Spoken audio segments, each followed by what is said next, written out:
Hi, Emily here. I hope you watched my last video and the video before that and the video before that and the video before that. Whew. So I was just in Road to Recovery group. In these videos, I'm going to start getting real vulnerable and intimate with you guys and just real and raw. This is me, no makeup, no wig. I'm not looking crazy like most of you see in my pictures. Honestly, those pictures are just for fun and for entertainment. And I hope it's working. I hope you guys laugh and get a kick out of my pictures because I don't take myself too seriously today. I really don't. I take my recovery and my mental health, my spiritual health, my emotional and physical health seriously, but I don't take myself too seriously. I went from being my own worst enemy to becoming my own best friend. And yeah, my finger's bleeding. I cut myself by accident on a razor.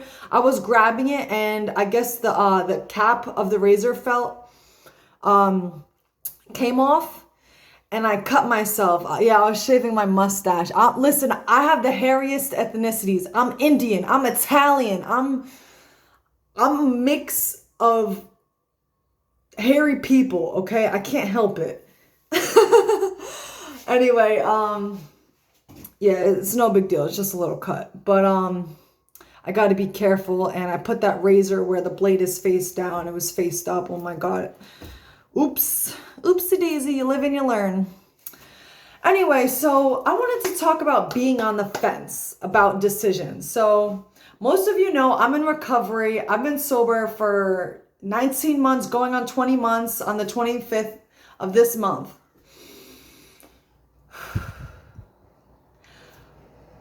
A couple of years ago, over a year ago, so like the summer of 2019, I was homeless, but I kind of wasn't homeless. I was homeless. I would sleep outside of a church sometimes where I would feel safer than where I was sleeping at. But I was also at this girl's house who I was staying with. And let me just put it this way. One of the girls living there had a track meet. So she was like, at a race. And we went to her track meet where, you run around the track and you're racing. And I went to go see her race. And I remember I was literally standing up against the fence. And the law enforcement officer, the police officer was like, "Excuse me, ma'am, you can't be on the fence." And I'm like, oh my God, He's telling me how I'm literally physically on the fence, but I'm taking it as, oh my God, I'm on the fence with my alcoholism. I'm on the fence with my life. Like, do I do this? Do I do that? And I'm like, right away when he said that, I realized that was a confirmation. That was the universe speaking to me saying, "Emily, you need to make a decision." Oh my God. It was like, okay. You need to make a decision, Emily. Do you want to get your life together, be happy, and be sober? Or do you want to stay miserable, wishy-washy, and unstable and unbalanced? I had to really make a decision, a conscious effort, a conscious decision in that point in my life and say, "Emily, what do you want?" And I had to write it down, say it out loud, and be clear with myself and with God and with another human being. And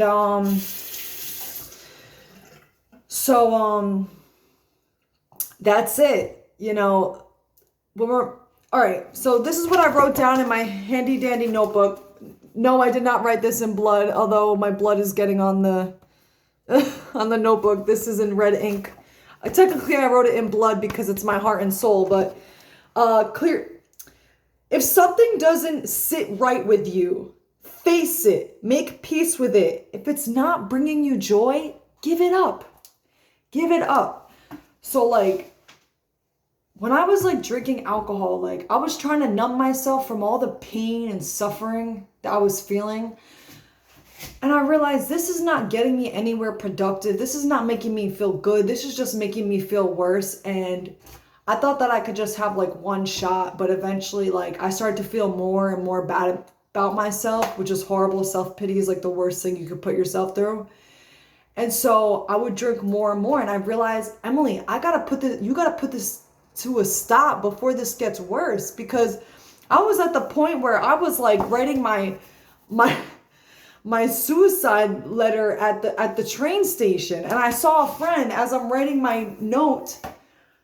I see a friend on the other side of the track saying, "Come to the other side," and he's joking with me. But little did he know, like I really wanted to come to the other side. But he was actually, I met him at a meeting. He's actually sober, so how I saw it was he was welcoming me to like come to the sober good life, come to the good side, you come to the happy side. But suicide's not the answer. But how I see it is, I didn't want to kill myself physically. I was done with myself spiritually. I wanted to die, meaning I wanted the parts of me that I didn't like to die. And I allowed that death. I welcomed that death to come into my life.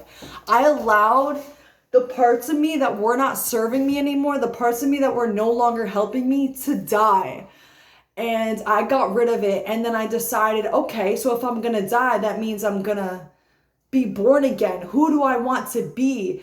How do I want to live? And so I made a list of all the characteristics that I want to have and all the character defects that I want to rid out of my life. And I stuck to it. And every day I try to live with integrity, dignity, honor, respect, courage, love for myself, love for others, love for animals, love for all, kindness, compassion, patience. I was broken down mentally, spiritually, emotionally, physically. I was broken down.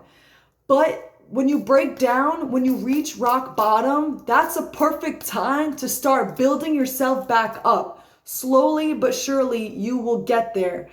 And you build yourself up to the top and you don't stop.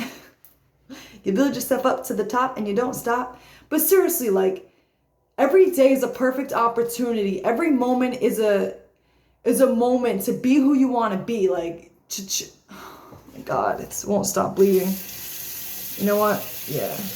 Let me like put my shirt against the. All right. No, I'm good though. But listen, like, I never had a regret. I never regretted making decisions out of discipline and self-control. Like, I never regretted pausing and thinking through something. It's when I did something that was impulsive that I was like, damn, I shouldn't have done that. But it's all a learning experience. It's all trial and error. And that's what I learn in therapy on a regular basis. It's all trial and error. Seeing what works for me. And then what doesn't work for me, I let it go.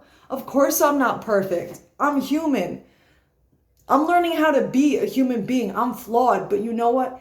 Anytime that comes up, I get honest with myself and say, why did I do that? What came up for me in that moment? What can I do to be more loving? And I really investigate myself. I really observe my thoughts and my patterns and what's going on. I really get in tune, and I'm not afraid to get in tune. I'm not afraid to listen to what's going on, because alcohol blocks